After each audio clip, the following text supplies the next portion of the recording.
Welcome back. Despite yesterday's lackluster quarterly results, Warner Brothers Discovery leadership, they remain optimistic about the media giant's future. After a rocky year of restructuring, CEO David Zaslav hailed 2023 as, quote, a year of building. Yahoo Finance's Allie Canal joins us to discuss how and if the company can survive and thrive in the months ahead.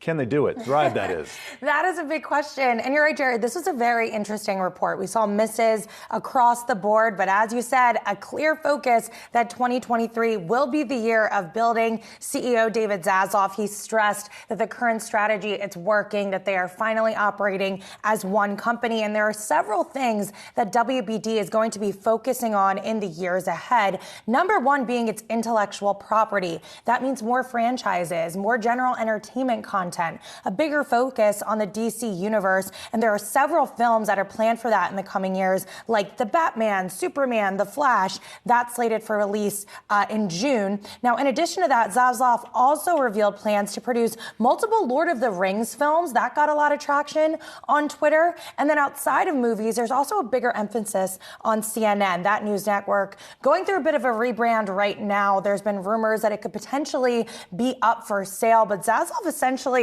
shut that down, saying it's very important that they get CNN right, and he wants to continue to focus on bringing more balanced voices into that programming. And then finally, video games. This is an interesting category here for WBD, but one that does seem to be working. Hogwarts Legacy, that reached $850 million in global sales on 12 million units in the first 2 weeks post-launch, and that's the best global launch for WBD. So interesting to see those diversified revenue streams. We heard from Laura Martin from Needham this morning. She said it sort of mirrors Disney's strategy in a lot of ways, and that has a lot of potential to unlock value over the long term. And Warner Brothers did say that they are targeting $4 billion in cost-saving synergies over the next 2 years, and that's up from the previous $3.5 billion. So a lot of optimism on the street right now. Yeah, let's talk a little bit more about the streaming strategy, because Warner Brothers Discovery has plans to release a combo HBO Max Discovery Plus platform sometime this year. Do we get any more info on that in the call? We know it's coming in the spring. We don't know exactly the launch date or the pricing, but there is going to be a press event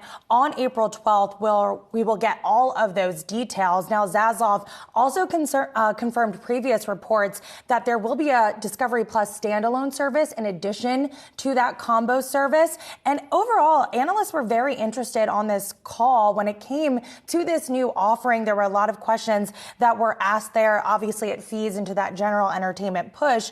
And earlier this morning, Guggenheim analyst Michael Morris wrote, quote, "We see investor confidence in an incrementally compelling streaming offering as key to further share appreciation. We see potential to further leverage marquee general entertainment for both growth and efficiency as undervalued at the current share price." And if you take a look at shares today, they are, well, they're down right now, but they were up at the market open. They're down about 1%. But over the past year, those shares are up more than 60%. So some potential tailwinds coming for WBD, and it's a company that we've seen really struggle over this past year or so with that merger.